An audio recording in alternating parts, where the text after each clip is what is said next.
നമസ്കാരം. Bharat mobility global expo ഇപ്പോൾ ന്യൂഡൽഹിയിൽ നടന്നുകൊണ്ടിരിക്കുകയാണെന്ന് അറിയാലോ അല്ലേ? ഓട്ടോ എക്സ്പോ എന്ന പേരിലായിരുന്നു മുമ്പ് ഇത് അറിയപ്പെട്ടുകൊണ്ടിരുന്നത്. ലോകത്തെമ്പാടുമുള്ള ഒരുവിധം എല്ലാ വാഹന കമ്പനികളും ഈ ഷോയിൽ പങ്കെടുത്തിരുന്നു. ഹോണ്ടയും ഉണ്ടായിരുന്നു. ഇവിടെ വെച്ചാണ് ഹോണ്ട അവരുടെ ആദ്യത്തെ ഇലക്ട്രിക് സ്കൂട്ടറുകളുടെ വിലയും വാരണ്ടിയും എല്ലാം പുറത്തുവിട്ടിരിക്കുന്നത്. നമുക്കറിയാം, രണ്ട് ഇലക്ട്രിക് സ്കൂട്ടറുകളാണ് ഹോണ്ട ഈയിടെ ലോഞ്ച് ചെയ്തിരിക്കുന്നത്. ഹോണ്ട ആക്ടിവ ഇയും Honda QC1ഉം.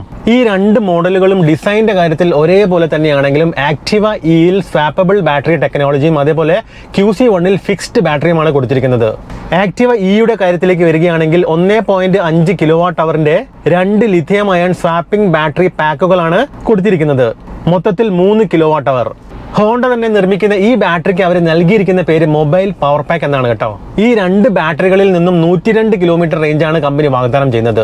22 newton metre ടോർക്കും 6 kilowatt maximum പവറും നൽകാൻ സാധിക്കുന്ന സൈഡ് മൗണ്ടഡ് PMSM മോട്ടറാണ് ആക്ടിവ ഇയിൽ ഉപയോഗിച്ചിരിക്കുന്നത്. ഇത് സ്വിംഗാമിലാണ് ഫിക്സ് ചെയ്തിരിക്കുന്നത് കേട്ടോ. 80 km/h ആണ് ടോപ്പ് സ്പീഡ്. 3 റൈഡിംഗ് മോഡുകളുണ്ട്. എക്കോൺ, സ്റ്റാൻഡേർഡ്, സ്പോർട്ട്, പിന്നെ റിവേഴ്സ് മോഡുമുണ്ട്. ഇന്ത്യയിൽ ഹോണ്ടയുടെ ബാറ്ററി സ്വാപ്പിംഗ് സ്റ്റേഷൻസ് ഉള്ള സിറ്റികളിൽ മാത്രമേ ആദ്യപടിയായി ആക്ടിവ ഇയുടെ വിൽപ്പന നടക്കുകയുള്ളൂ. നിലവിൽ ഇന്ത്യയിലെ പ്രധാനപ്പെട്ട ചില സിറ്റികളിൽ മാത്രമാണ് ഹോണ്ടയ്ക്ക് സ്വാപ്പിംഗ് സ്റ്റേഷൻസ് ഉള്ളത്.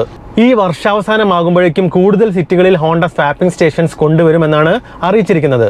എന്തായാലും ആദ്യപടിയിൽ ഇവരുടെ ബാറ്ററി സ്വാപ്പിംഗ് സ്റ്റേഷൻസ് കേരളത്തിലില്ല. ഹോണ്ട ആക്ടിവ ഇയുടെ എക്സ് ഷോറൂം വില വരുന്നത് 1,17,000 രൂപയാണ്. ഓൺ ദ റോഡ് ഇറങ്ങുമ്പോഴേക്കും ടാക്സ്, ഇൻഷുറൻസ്, രജിസ്ട്രേഷൻ എല്ലാം കൂടെ ഒരു 15,000 രൂപയ്ക്കടുത്ത് കൂടുതൽ കാണേണ്ടി വരും. എന്ന് വെച്ചാൽ 1,32,000 രൂപയുണ്ടെങ്കിൽ ഹോണ്ട ആക്ടിവ ഇ നമുക്ക് റോഡിൽ ഇറക്കാം. എക്സ്റ്റൻഡഡ് വാറന്റി തീർച്ചയായിട്ടും ഉണ്ടാവേണ്ടതാണ്, പക്ഷെ അതിനെക്കുറിച്ചൊന്നും അവർ ഇതുവരെ പറഞ്ഞിട്ടില്ല.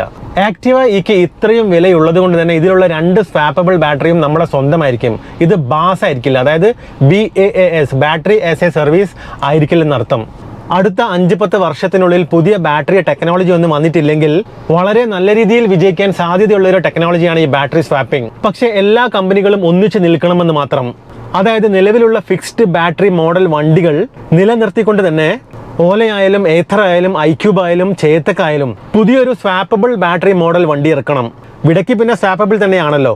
എന്നിട്ട് എല്ലാവരും ബാറ്ററികൾക്ക് ഒരേ വലുപ്പമാക്കുകയും ഇന്ത്യയുടെ പല ഭാഗങ്ങളിലായി മുക്കിലും മൂലയിലും ഒക്കെ ബാറ്ററി സ്വാപ്പിംഗ് സ്റ്റേഷൻസ് കൊണ്ടുവരണം.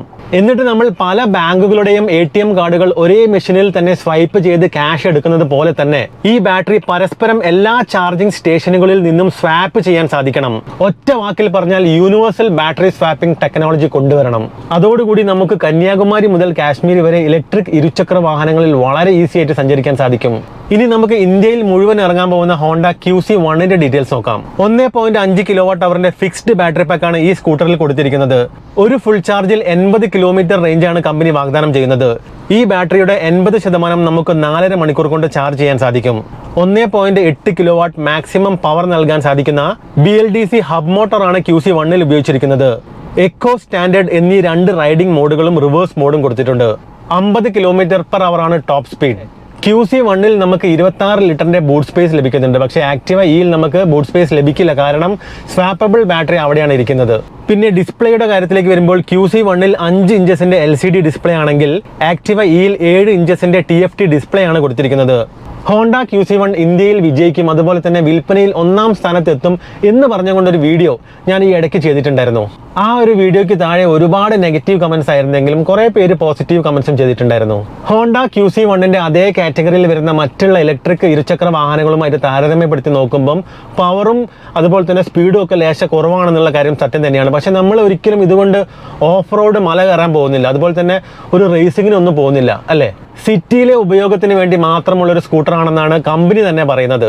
അതുകൊണ്ട് തന്നെ ഒരു ദിവസം 50 അല്ലെങ്കിൽ 60 കിലോമീറ്റർ സഞ്ചരിക്കുന്നവരെ ടാർഗറ്റ് ചെയ്തിട്ട് തന്നെയാണ് ഹോണ്ട QC1 എന്ന മോഡൽ ഇറക്കിയിരിക്കുന്നത്. ഇന്ത്യയിൽ ഇരുചക്ര വാഹനങ്ങൾ ഓടിക്കുന്നവരിൽ ഭൂരിഭാഗം പേരും ശരാശരി 50 കിലോമീറ്ററിൽ താഴെ വണ്ടി ഓടിക്കുന്ന ആൾക്കാരാണെന്നാണ് റിപ്പോർട്ടുകളിൽ സൂചിപ്പിക്കുന്നത്. പിന്നെ ഞാൻ അന്ന് ചെയ്തിരുന്ന വീഡിയോയിൽ പറഞ്ഞിരുന്ന മറ്റൊരു കാര്യം QC1ന്റെ വില 1 ലക്ഷം രൂപയിൽ താഴെയാവാനാണ് സാധ്യത എന്നാണ്. ഹോണ്ട QC1ന്റെ എക്സ് ഷോറൂം വില വരുന്നത് 90,000 രൂപയാണ്. അതേപോലെ വണ്ടി റോഡിൽ ഇറങ്ങുമ്പോഴേക്കും ടാക്സും ഇൻഷുറൻസും രജിസ്ട്രേഷനും ഒക്കെ അടക്കം ഏകദേശം വണ്ടിക്ക് നമ്മൾ 1,05,000 രൂപയ്ക്ക് അടുത്ത് നൽകേണ്ടി വരും. വാറണ്ടി ഹോണ്ടയുടെ 2 മോഡലുകൾക്കും ഒരേപോലെ തന്നെയാണ്, 3 വർഷം അല്ലെങ്കിൽ 50,000 കിലോമീറ്റർ. 1000 രൂപ കൊടുത്ത് ഹോണ്ടയുടെ ഈ 2 മോഡൽ ഇലക്ട്രിക് സ്കൂട്ടറുകളും ബുക്ക് ചെയ്യാനുള്ള ഓപ്ഷൻ ഉണ്ടെങ്കിലും കേരളത്തിൽ ഹോണ്ടയുടെ ഷോറൂമുകളിൽ ഇവരുടെ ഇലക്ട്രിക് സ്കൂട്ടറുകൾ വരുന്നത് വരെ നമുക്ക് കാത്തിരിക്കാം. അപ്പോൾ അടുത്തൊരു വീഡിയോയിൽ കാണാം.